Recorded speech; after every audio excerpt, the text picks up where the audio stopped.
welcome back to my channel. So today we will do cartoon analysis special. The video is class 12 Humanities Political Science book 1 chapter 1 cartoon analysis special. We have done the one shot of the chapter 1. We have completed the chapter 1.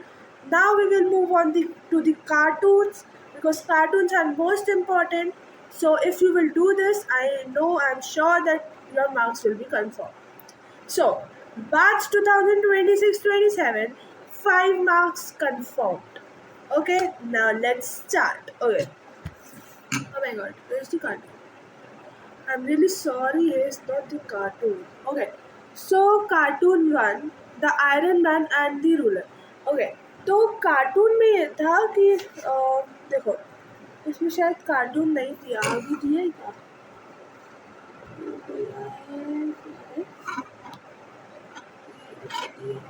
पता नहीं इधर क्यों cartoon नहीं दिया. I don't know, sorry, I am really sorry. मैं एक बार देखती हूँ. आपको स्लाइड्स में पीडीएफ जो भी है मैं डिस्क्रिप्शन में डालूंगी, तो आपको उसमें तो मिल जाएगा. उसमें भी, हाँ, उसमें शायद मिल जाएगा, उसमें भी मिल जाएगा. ठीक है, तो इसमें ये था कि अगर आप अपने कार्टून में देखोगे, वो 3 कार्टून बहुत इम्पोर्टेंट है. उसमें ये है कि जो अपने सरदार वल्लभ भाई पटेल आ रहे हैं, सरदार वल्लभ भाई पटेल आ रहे हैं और वो राजा, जो महाराजा है, वो अपनी सीट पे बैठे हैं, अपनी गद्दी पे बैठे हैं और नीचे उनके एक इंसान है. वो इंसान हम सब है. मतलब वो हमको अपनी पावर से दबा रहे हैं. मतलब उनके पास ही, महाराजा के पास ही सारी पावर है. तो सरदार वल्लभ भाई पटेल पूछने आ रहे हैं कि क्या हाइनेस, हम जब यही बोलते हैं, जब हाँ, योर हाइनेस बोलते हैं ना, उस समय हम यही बोलते थे, योर हाइनेस. तो योर हाइनेस, सरदार वल्लभ भाई पटेल ने यही पूछा, योर हाइनेस, क्या आप इंडिया में जुड़ना चाहोगे? आपको जो भी चाहिए, पैसे, ऑटो लॉबी, कुछ भी चाहिए, वो हम देने को तैयार है, पर आप इंडिया में जुड़ना चाहोगे? तो अब लालच दिया हमने, तो लालच ऑब्वियसली वो मानेंगे. तो ये देखो, मैंने पिक्चर को लिए, पर आपको तभी भी समझ में आ जाएगा.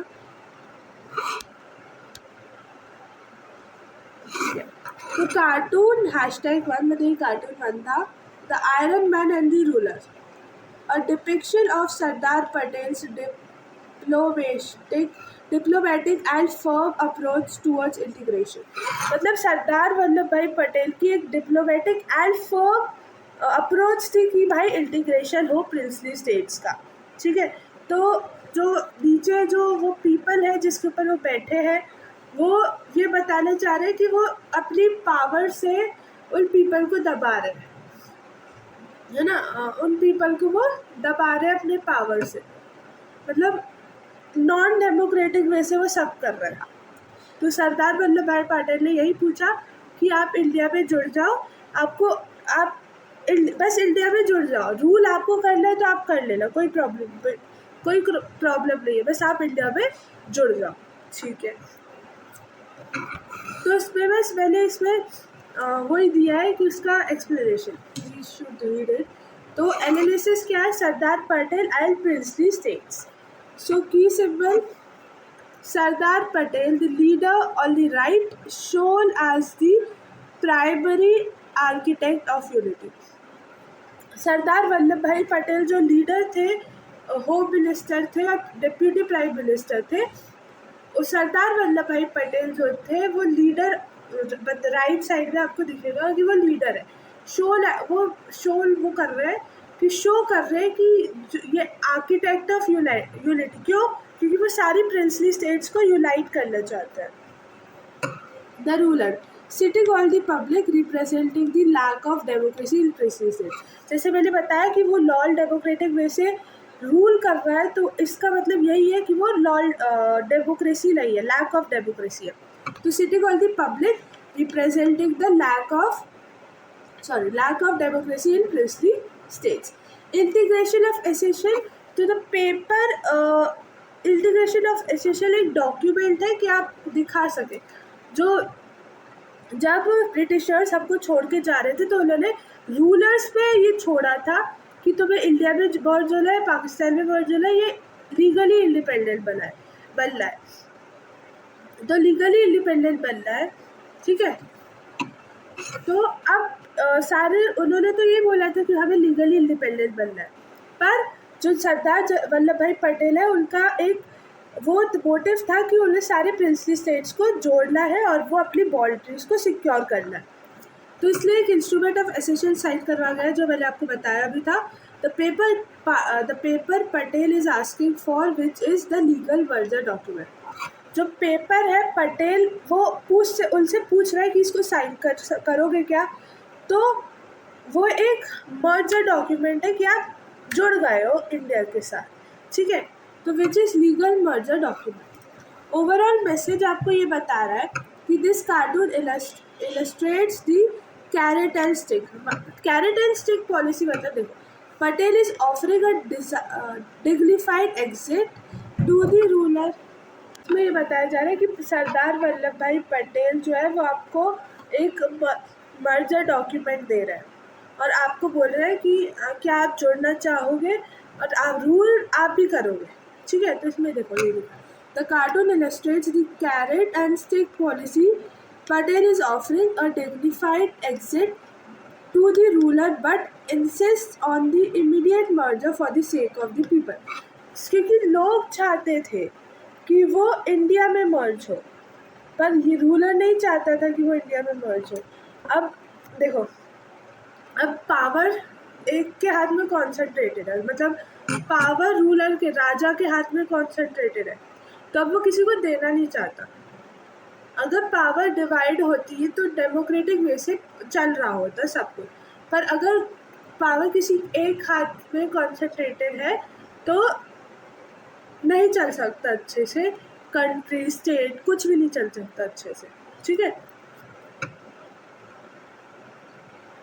ठीक है, speech bubble, no don't get up, just give me this that will do. तो वो बॉक्स देखा आपने, सरदार वल्लभ भाई पटेल ने बोला कि योर मैजेस्टी इससे आप उठो मत, मतलब ये जो अपने पीपल के ऊपर आप बैठे उससे आप उठो मत। क्यों मत उठो? क्योंकि मुझे बस ये इंस्ट्रूमेंट ऑफ एसेशन साइन करके दे दो, बाकी रूल आपको ऑटोनॉमी जो चाहिए आप ले लो, बस मुझे ये साइन करके दे दो कि आप मर्ज हो गए, merger for the sake of the people, ठीक है। तो ये हो गया, इतना समझ में आया कि वो कार्टून क्या डिपिक्ट कर रहा था, ठीक है। तो दिया हुआ है आपकी बुक में दिया हुआ है, तो शायद ये पता नहीं कुछ एरर आया है तो इसलिए वो कार्टून नहीं आ पाया, मैं देखती हूँ, ठीक है। फिर हाँ, इसके बेस जो जो क्वेश्चन आएंगे ना एक्सपेक्टेड बोर्ड क्वेश्चन, तो मैं वो भी लाई हूँ। तो देखो, identity the leader shown on the right side of the cartoon. Right side कौन है कार्टून के? तो आपको पता है सरदार वल्लभ भाई Patel. Symbolism, what does the ruler sitting on the people signify. वो क्या बताता है, क्या सिग्निफाई करता है कि वो रूलर पीपल के ऊपर बैठा है? क्या सिग्निफाई करता है कि वो जो कंट्री है वो नॉन डेमोक्रेटिक वे से चल रही है, वो रूलर अपने पीपल पे दबाव बना के रखा हुआ है, ठीक है। Legal document, what is the name of the document that is leader is trying to obtain.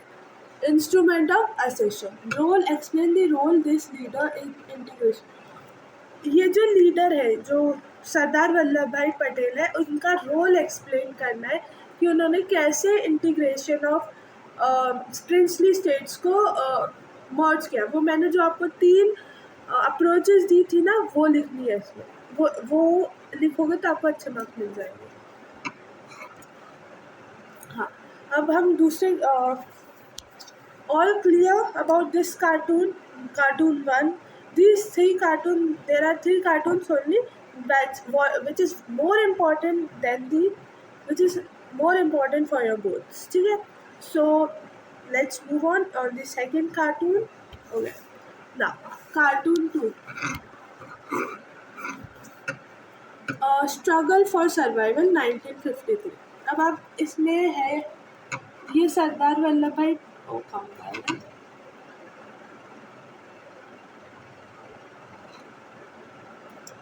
ये है सरदार वल्लभ भाई पटेल, ठीक है। और ये रहे, ये सारे लोग उनको घेर के खड़े हो रहे। क्यों? क्योंकि ये इसलिए हो रहा है, सरदार वल्लभ भाई पटेल बीच में और सारे लोग हैं इधर। क्यों? क्योंकि वो सब बोल रहे हैं कि हमें अपना अपना जो हम लैंग्वेज बोलते हैं, तेलुगु को तेलंगाना दो, केरला को केरला दो, और पंजाबीज को पंजाब दो, गुजराती को गुजरात दो, बंगाल को बंगाली दो, मतलब बंगाली को बंगाल दो, मतलब जम्मू कश्मीर को जम्मू कश्मीर दो। तो इन सारे स्टेट्स को लिंग्विस्टिक स्टेट्स बनाओ आप, क्यों नहीं बना रहे? तो कार्टून 2 यही सजेस्ट कर रहा है, struggle of survival 1953, the intense public demand for internal territory reorganisation based on language. Languages के आधार पर, लैंग्वेजेस के उस पर आप अलग अलग स्टेट्स बनाओ। गुजरात, जो गुजराती बोलते हैं वो गुजरात, जो महाराष्ट्री बोलते हैं वो महाराष्ट्र, जो पंजाबी बोलते हैं वो पंजाब, और ऐसे अलग अलग स्टेट्स बनाओ, अलग अलग लैंग्वेज बोलें। तेलंगाना मतलब तेलुगु जो बोलते हैं वो तेलंगाना, केरल जो बोलते हैं वो केरला, बंगाली जो बोलते हैं वो बंगाल। तो अलग अलग लैंग्वेजेस के अलग अलग स्टेट बनाओ। तो अब एक तो बना दिया था, वो हमने पढ़ा था, वो था, कौन था वो, पोटी सिरिमल्लू समथिंग, हाँ उसका नाम यही था, पोटी सिरिमल्लू, सॉरी उसका नाम था क्या था, भूल रही हूँ। हाँ, तो वो 56 डेज में उसने कुछ नहीं खाया, कुछ नहीं किया, तो वो 56 डेज के विदिन मर गया, मतलब 56 डे पे वो मर गया। उसका नाम मैं भूल रही हूँ, शायद आप मुझे शायद कमेंट कर देना, तो मैं, मुझे ध्यान नहीं आ रहा। वो था सिरिमल्लू करके था कुछ, है ना, मुझे उसका फर्स्ट नेम नहीं आ रहा, पर सिरिमल्लू था। सिरिमल्लू ने वो था सिरिमल्लू। तो सिरिमल्लू ने क्या किया, सिरिमल्लू 56 डेज के लिए प्रोटेस्ट पे बैठ के कुछ नहीं खाया उसने। 56 डे पे उसकी डेथ हो गई। तो वैसे ही लोगों ने, और इसके बाद, इसकी डेथ के बाद लोगों ने और प्रोटेस्ट करना चालू कर दिया। अब लोगों ने और प्रोटेस्ट करना चालू किया, तो बाद में जवाहरलाल नेहरू को बनाना पड़ा आंध्र प्रदेश। तो तभी ये लोग भी बोले कि हमें अपना दो, हमें भी दो। ये लोग भी प्रोटेस्ट करने आ गए, ठीक है। हम देखो लिंग्विस्टिक स्टेट मूवमेंट। तो लिंग्विस्टिक स्टेट मूवमेंट, तो उनका मैंने जो समझाया वो समझ में आया। अब ये कॉन्टेक्स्ट बता रहा है, हाँ उसका नाम क्या था, तेरा सिरिमल्लू, ठीक है। Following the death of Potti Sirimallu, who fasted for 56 days, the demand for linguistic states became a massive, chaotic movement. तो हमने ये देखा कि पोटी सिरिमल्लू जिसने 56 डेज की तक फास्टिंग की थी, ना कि पानी ना कि कुछ पिया था, उसकी डेथ हो गई। The demand for linguistic states became a massive. मतलब जब उसकी डेथ हुई, तो उसकी डेथ के बाद बहुत सारे लोग प्रोटेस्ट करने लगे कि उसको चाहिए, मतलब विशाला आंध्रा चाहिए। chaotic movement. Figures in the crowd represent labels like Maha Gujarat and Vishala Andhra. मतलब गुजरात के लिए गुजराती के लिए गुजरात दो, सबके लिए तो विशाला आंध्रा प्रोटेस्ट कर रहे थे लोग। गवर्नमेंट रिस्पॉन्स क्या था कि the struggle force central government to appoint the state reorganisation commission. उनको क्या वो रखना पड़ा, उनको स्टेट रीऑर्गेनाइजेशन कमीशन को इलेक्ट करना पड़ा in 1953 to redraw the map of India. फिर से बनाए वो मैप ऑफ इंडिया, मतलब अलग अलग स्टेट्स, जम्मू कश्मीर, फिर गुजरात, फिर महाराष्ट्र, फिर बंगाल, फिर पंजाब, तो ऐसे उनको रीडिज़ाइन करे मैप को। This was the first major test of democratic accommodation in independent India, ये पहली बार हुआ था, फर्स्ट मेजर टेस्ट था democratic accommodation in independent India. ठीक है, तो इतना समझ में आया? पक्का कोई भी डाउट हो नीचे कमेंट सेक्शन में लिख देना, मैं पढ़ने के लिए तैयार हूँ, मैं आंसर तक दे दूँगी। एक्सपेक्टेड बोर्ड क्वेश्चन कार्टून 2 में, event which historic movement struggle is depicted, कौन सा हिस्टोरिकल मूवमेंट डिपिक्शन हो रहा है इस कार्टून में? लिंग्विस्टिक मूवमेंट, वो चाहते हैं कि लिंग्विस्टिक स्टेट्स बने, अलग अलग लैंग्वेज के थ्रू स्टेट्स बने। Cause identify the specific event that led to this intense public pressure, एक स्पेसिफिक इवेंट बताओ क्यों, क्योंकि वो पोडी सिरमलू की उसने फास्टिंग की थी तो वो मर गया, उसकी 56 डेज के बाद डेथ हो गई, तो उसके बाद इमेंस प्रोटेस्ट हुआ। ठीक है, Geography, what were the protectors demanding regarding India's internal boundary? They were demanding on the basis of language, different states. Outcome, name the commission established as a result of this struggle. कौन C commission establish हुई थी? तो SRC मतलब state reorganisation commission establish हुई थी। इस मतलब India के मैप को रीड्रॉ कर। ठीक है, clear? Cartoon too also clear. Now let's move on to the cartoon 3।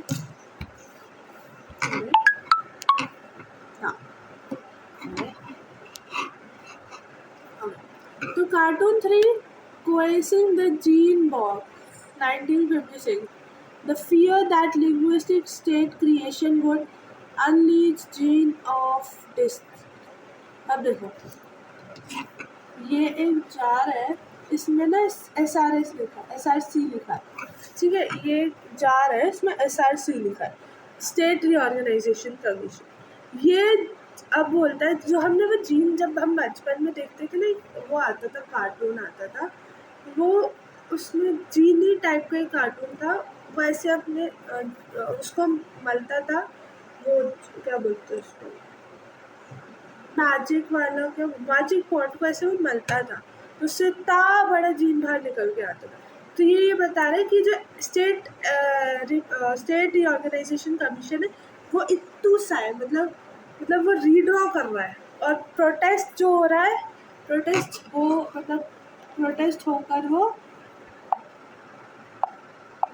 Protest इतना बड़ा हो गया। मतलब अगर आप उनकी बात नहीं मान रहे हो तो वो प्रोटेस्ट बहुत बड़ा हो गया। ठीक है, तो ये प्रोटेस्ट को दर्शा रहा है कि ये प्रोटेस्ट देखो इतना बड़ा होगा, ये इतना छोटा है। ठीक है, इतने छोटे, जैसे हम देखते हैं ना, इतने छोटे जार में से वो इतना बड़ा जीन निकलता है, बोलता है आपको अपनी 3 विशेष मांगो। तो वही बता रहा है कि SRC कमीशन बहुत छोटा है और ये प्रोटेस्ट हो रहा है कि वो संभाल नहीं पा रहा है, प्रोटेस्ट मैसिव उस पर हो रहा है, और SRC बहुत छोटा है, मतलब स्टेट रीऑर्गेनाइजेशन कमीशन बहुत स्मॉल है। ठीक है, तो लेट्स मूव ऑन और देखते हैं इसका एक्सप्लेनेशन। तो एक ये लिंग्विस्टिक जीन है, इसका हम देखते हैं क्या सिम्बोलिज्म है। The gene represents linguism, the extreme demand for language based. जैसे मैंने बोला कि बहुत बड़ा स्केल पे, मैसिव स्केल पे लैंग्वेजेस के बेसिस पे स्टेट बनाने के लिए बोला जा रहा है, डिमांड किया जा रहा है। तो the gene represent linguism, the extreme demand for language based states. The pot labelled SRC मतलब states reorganisation commission, from which the gene escape, मतलब वो उससे वो बाहर आ गया। Small figure national leaders like Nehru trying to control the massive force. ये हमने देखा ना, जैसे ये जो पीछे लोग हैं, जवाहरलाल नेहरू, पंडित वल्लभ भाई पटेल और ये सब जो है, जो लीडर्स हैं, वो देख रहे हैं कि मैसिव उस पर प्रोटेस्ट आ चुका है, बहुत मैसिव हो चुका है प्रोटेस्ट। तो ये जवाहरलाल नेहरू वो लोग पीछे से देख रहे हैं। ठीक है,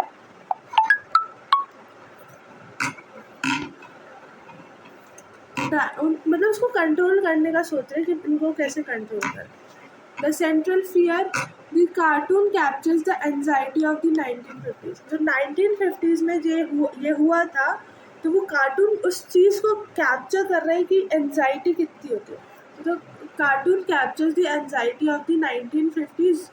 would redrawing states based on वो SRC को बुलाए थे ना, स्टेट रीऑर्गेनाइजेशन कमीशन को, कि वो रीड्रॉ करे इंडिया के मैप को. तो redrawing states based on language lead to separatism and end of national unity. जो लोगों के बीच में यूनिटी थी ना, वो इसके कारण बिखर जाएगी. क्यों? क्योंकि स्टेट्स अलग अलग हो गए. तो लोग बोलेंगे हाँ मैं तो स्टेट से आया हूँ, अरे मैं तो स्टेट से आई हूँ, मैं तो ये बोलती हूँ, मैं तो वो बोलती हूँ. तो लोगों में एटीट्यूड ज़्यादा आ जाए. Worded country contrary to this fear, linguistic states actually strengthened Indian democracy. ये जो लिंग्विस्टिक स्टेट्स है, उन्होंने इनको डर था, पर उन्होंने एक्चुअली स्ट्रेंथन किया इंडिया की डेमोक्रेसी को. उन्होंने एक्चुअली स्ट्रेंथन किया इंडिया की डेमोक्रेसी. सो थर्ड वाला भी हो गया. हम इस पे क्वेश्चन आंसर्स भी पढ़ते हैं. सो expected board question start with 3. Let's move. Okay, right? Metaphor.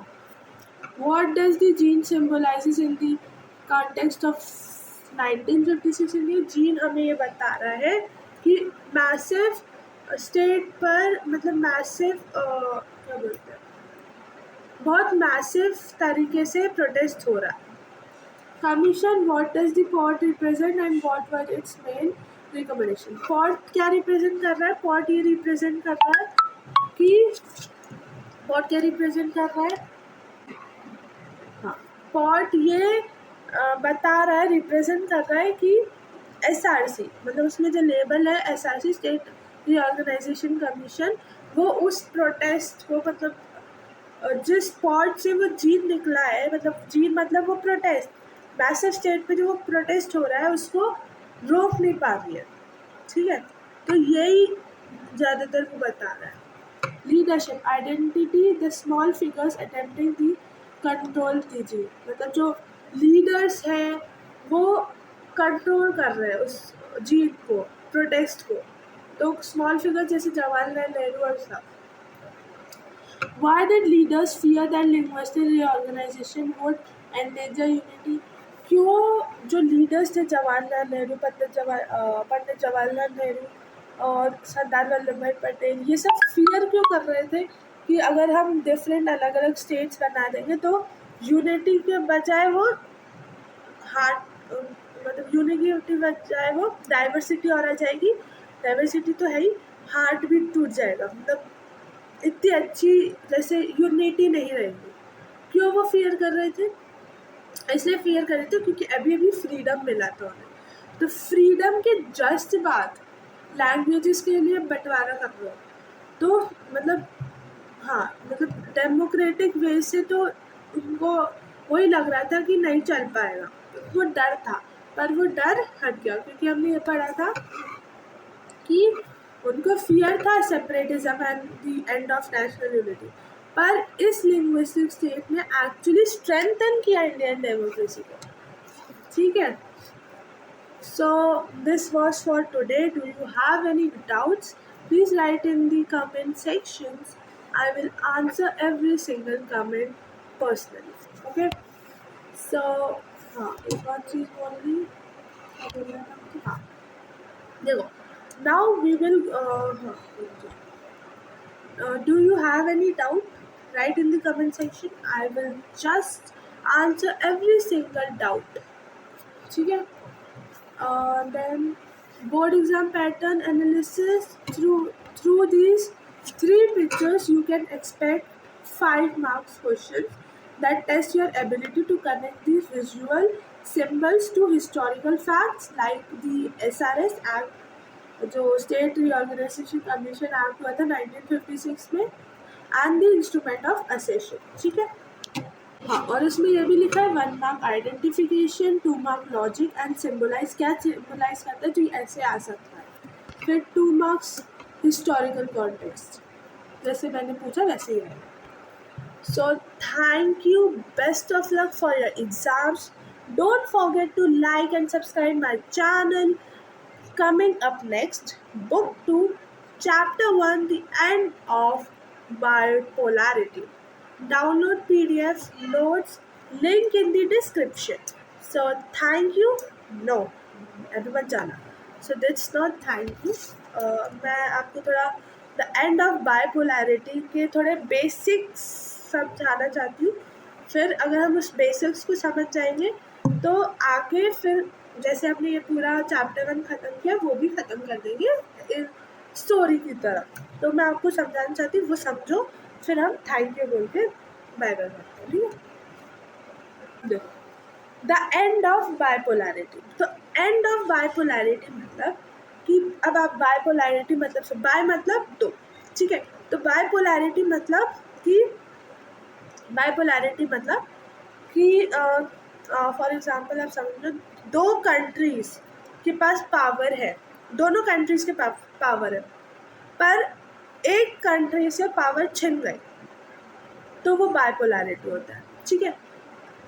अगर मैं आपको समझाती हूँ, हमें 3 टर्म्स समझने हैं. एक तो यूनिपोलैरिटी, बाइपोलैरिटी. देखो, बाइपोलैरिटी मतलब कि 2 से ज़्यादा स्टेट्स के पास पावर है. तो इसमें बोला एंड ऑफ बाइपोलैरिटी. जो अपना चैप्टर है वो क्या है? End of bipolarity. तो जो एंड ऑफ बाइपोलैरिटी चैप्टर है, तो बोल रहे बाइपोलैरिटी मतलब दो, बाय मतलब दो, पोलैरिटी मतलब पावर. दो लोगों के पास, दो कंट्रीज़ के पास पावर है.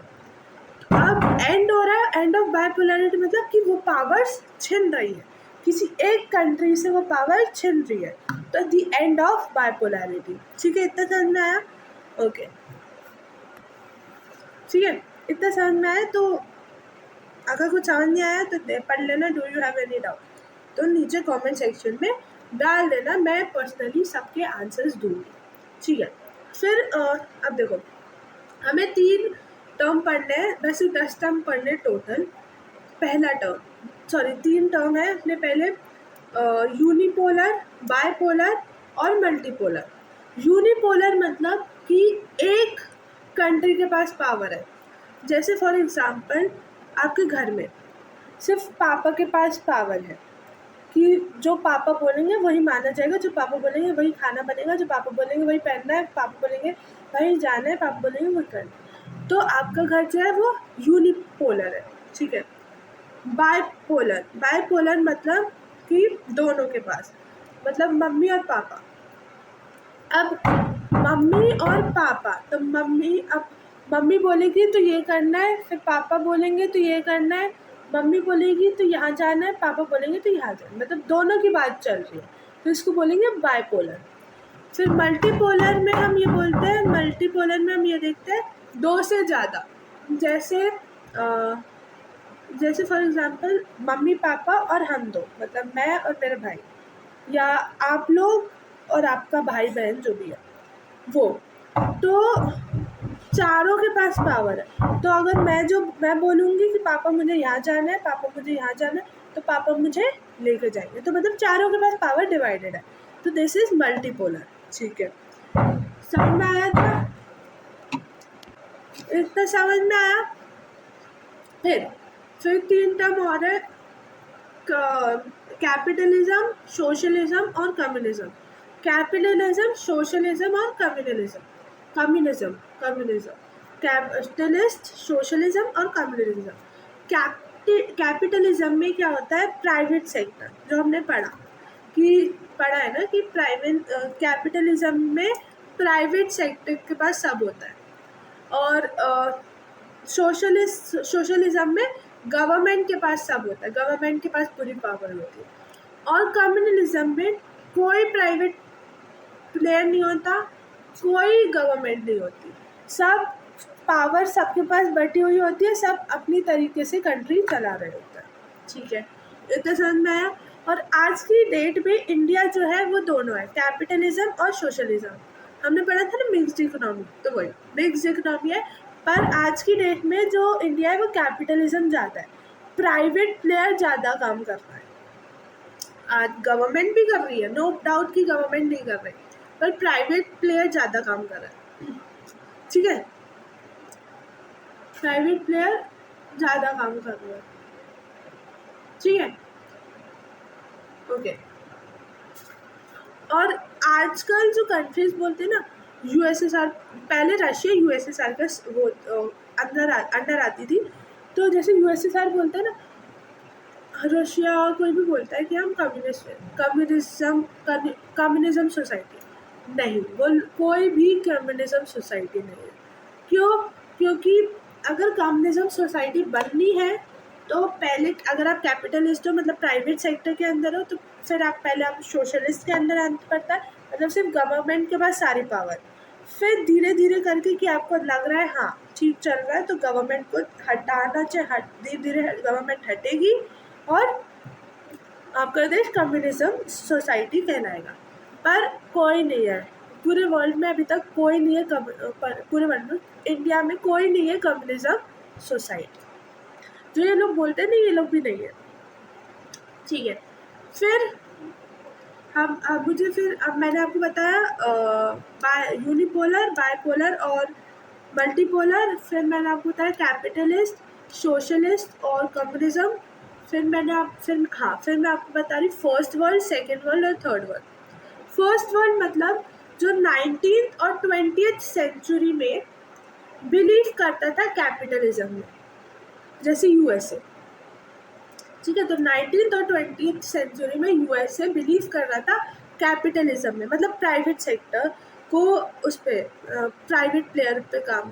तो यूएसए बिलीव कर रहा था 19th-20th सेंचुरी पे कि कैपिटलिस्ट हो, तो इसको हम फर्स्ट वर्ल्ड कहेंगे।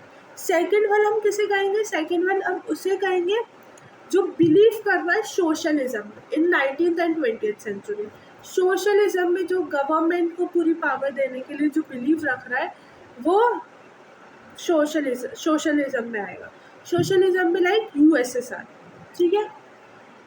थर्ड वर्ल्ड वो होता है जैसे इंडिया, थर्ड वर्ल्ड वो होता है जिसको रिसेंटली इंडिपेंडेंस मिली हो, वो किसी का गुलाम था और उसको इंडिपेंडेंस मिली है। जैसे इंडिया ब्रिटिशर्स का गुलाम था, उसको 15 अगस्त 1947 में इंडिपेंडेंस मिली है। तो ये थर्ड वर्ल्ड होता है, ठीक है। इतना समझ में आया?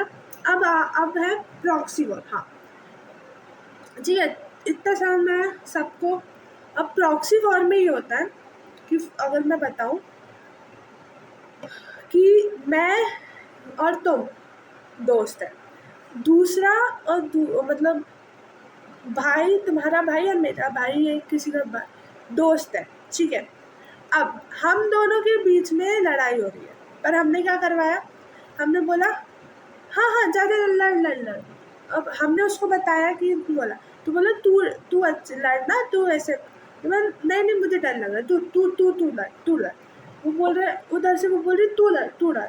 तो मतलब हमने अपनी लड़ाई नहीं कर रहे, हमने अपने दोस्तों की लड़ाई करवा दी, है ना। अब मैं समझाती हूँ। जैसे यूएसए और रशिया फाइट हो गई, दुश्मन है, फाइट हो गई। तो यूएसए बोल रहा है कि पाकिस्तान, और रशिया बोल रहा है इंडिया, तुम मेरे बिहाफ पे लड़ाई करो। तो पाकिस्तान और इंडिया की लड़ाई हुई, उन दोनों की नहीं हुई, उन्होंने अपने दोस्तों की लड़ाई करवाई। तो ये होता है प्रॉक्सी वॉर, ठीक है। तो इतना क्लियर हुआ सबको? तो मतलब टोटल 10 डेफिनेशंस मैंने आपको बताई, 10 नहीं शायद, हाँ 10 डेफिनेशन पूरी क्लियर है। कोई भी डाउट है नीचे लिखना, मैं सॉल्व कर दूँगी। ये लिखा भी वैसे। Do you have any doubts? Please right your questions in the comment below. I will answer every single comment personally, ठीक है। सो ये हमने देख लिया था board exam pattern analysis. So thank you. Best of luck for your exam. Don't forget to like and subscribe my channel. Coming up next, book 2, chapter 1, the end of bipolarity. End of bipolarity का मतलब समझ में आया? Download the PDF notes in the description. Link is in the description. Download it from there. And thank you for watching it. Bye. Love you all. Love you. Bye. Bye.